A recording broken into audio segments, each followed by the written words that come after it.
Here's a lovely craft book by Deborah Jaffe, who I know, and a friend of hers who I haven't met before,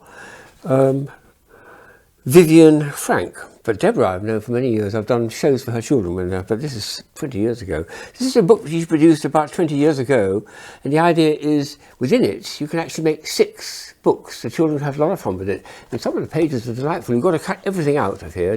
Once the instructions are finished with, you've got sheets of cardboard where you have to cut the pieces out in order to construct the books. And there's 6 different ones, all very, very well illustrated. Lots of careful colouring. Those are the backs and those are the fronts. So you come to the end where you suddenly find that's what you're going to end up with. 6 very clever little books. 2 of them are sort of flick book type things. One's a scroll. One's one of those little corrugated type things which you hold different angles. A very nice thing for me to be doing this winter perhaps. The point is, this has been sitting there in full view, but overlooked and missed, I suppose, or lost, should we say, lost view, on my dressing table, along with all these other things here. They've just been sitting there, not being used or shown or whatever it is. So that's what I thought I'd have a look at. Things that are lost in full sight. That's a good one. I must definitely go for that for winter. I came across this bizarre thing in a box. Orvis, the company was, who does camping stuff and so on. I thought, what else have I got that for? Does it make an xylophone? Does it make a ladder? And then vaguely in the back of my mind I thought, hang on, there was some occasion when I read in a book about certain types of wood which have got such a lot of heavy resin in them that they are a natural firelighter. That's what this is. Extraordinary. It's impregnated by nature and sometimes by human beings, so that when you light it, well, I'll have a go and show what it does. I won't use a full piece because we've got fire extinguishers and alarms here, but just a little sliver of wood. If you light it up, it's astonishing how well it burns. We'll have a go. This is just a little piece, so I'll try this smaller piece here, which is from that one of those woods here. Let's see how well it burns. Oh, actually, I've got a bigger bit there, which I'll try as well. I'm amazed just how much resin there must be in it to create such a very nice flame. Oops. I better hold it on the back of this. Now that is burning really very well indeed. Look at that. I don't know about the smoke, I'm bothered about the alarm, but you see the idea is it does burn extremely well on its own accord. So if you're having a picnic somewhere outside when it's a bit wet outside and you can't get the fire to light, you use some of this special wood to do it with, and then whoopee, you're away. No use, it's a natural firelighter from nature. I better put it away and dunk it. So that's got to have some use sometime or other, as and when we have a barbecue or a picnic outdoors or whatever it is. Here's another one which I've had for many years sitting there, not being used. It's one of those things which is early recycling. It's an old LP record, and it's been put into a special press, all heated up to a certain temperature so it melts, starts to go soft, and then, well, I've broken it, as you can see, unfortunately. But it was an ordinary 10 or 12 inch record, and it's been pushed and made into a, well, it's a fruit bowl perhaps, or a bread basket. I've seen one just at a trade fair just 2 days ago, a very small one with a 7-inch LP, EP we used to call it, which is for keeping nuts, having a little nut bag. So they can be recycled very nicely and very helpfully into something that you can use in the household. So good one, that. I must get one that's not broken anymore. Then there's this extraordinary thing I picked up at an ethnic shop, and I've had this sitting on full view in my on the dressing table in my bedroom, surrounded with all the toys, but what on earth was it? I've forgotten them.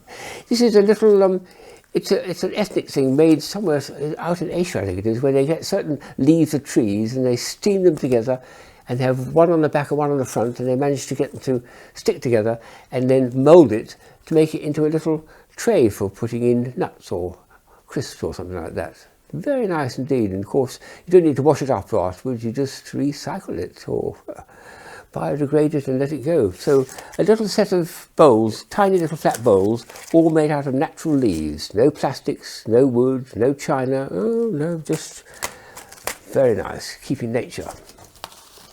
Then there were 3 items which I made about 30 years ago and just left in a bag there on my dressing table. This is my favourite one. I think it's beautiful.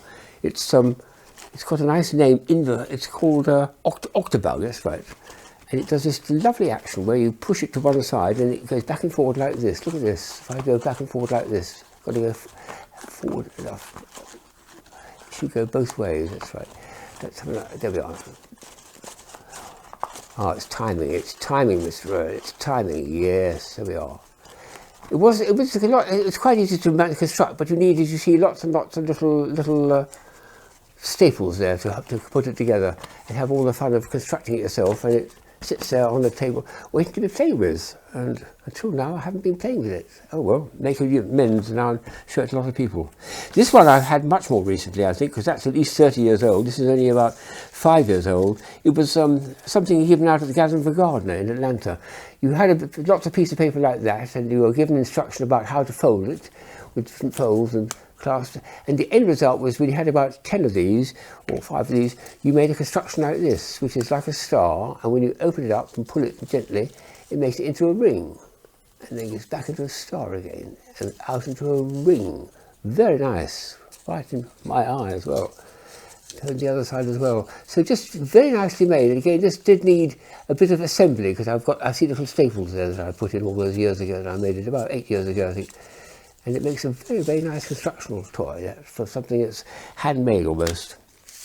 And the last of these cardboard ones is this one here, which I've loved this. When I first saw it, I thought, what a wonderful piece this is. What an extraordinary idea. I've got to make one of these. What do they call it? An Inverflex. Look at this. It's almost like a tube. When I open it fully up like that, it's like a tube you could look through. But if I close the bits up so that they go like that, this then turns around like a kaleidoscope. Let's see if I can, that's got itself out of sync. Well, turn it like this, and it's just like a kaleidoscope. I'll do it this way around so it's coming towards you. Fold them in and fold them out like that. Look at that. Isn't that beautiful? Very nice. That's the halfway place where it's exactly symmetrical. The two are the same shape. The one goes into a tight ball inside, and the other one comes into a kind of cup around the outside of the thing, and then you keep flexing it, round it goes, an Inverflex. So that's a good 30 years old, I think it is. So a lovely item, and certainly doesn't deserve to be overlooked and lost sitting in full view of me. And the last item is an extraordinary thing that a friend of mine, I think probably Jack Gould, gave this to me in 1980, I think it was. This is the 1974 Mattel toy. Mattel and Hasbro were the two main toy manufacturers in America, and this is a 74 vintage, that was the patent on it. And it's a knitting machine. It's one of these things here, which I've just got this about 2 days ago. And this is a little French knitter that children can do for knitting things. They've got to have a piece of wool, which they give. You've got to have a little thing, and you've got to go carefully, you've got to do quite a bit of that. And eventually from the centre, coming down, is a little sort of, like a little sleeve comes down, all knitted, etc., which you can use perhaps for making into little wrist bangles or something. Well, that's got 4 stations on it. This has got 15 or 16 stations. And this is done automatically with no more fiddlings. You just turn the handle. Look what happens when I turn the handle, how these things go up and down. Beautiful, absolutely beautiful. Look at that. And it's slowly pulling the wool in, which is sitting there slightly under tension. And as I do it, in the centre bit here, it's gradually going to build up a sleeve of wool. You're just doing it exactly automatically like that. I've got one complaint about this, I should say. It's never gone wrong, which is a shame for me, because inside that is going to be some most interesting mechanisms which I've never had an excuse to take it apart and see what's happened. But oh well. So what's the end result? Well, this is the end result. This is a big one I made about 30 years ago, which would have come through the centre like that, and it would have hung down, an enormous bit long one, because I had 3 balls of wool, and that would have been the last bit. When it finally dropped down, the job was finished. So what I've made, that is a ball of wool, of red wool, and when it finished, I then gently and carefully tied it to a ball of blue wool, or that's a ball of wool, blue wool, and I tied that carefully to another ball of red wool, and that now makes, well, it makes a scarf, I suppose, isn't it? So, you know, see if I can do it round there, over there. Do you like it?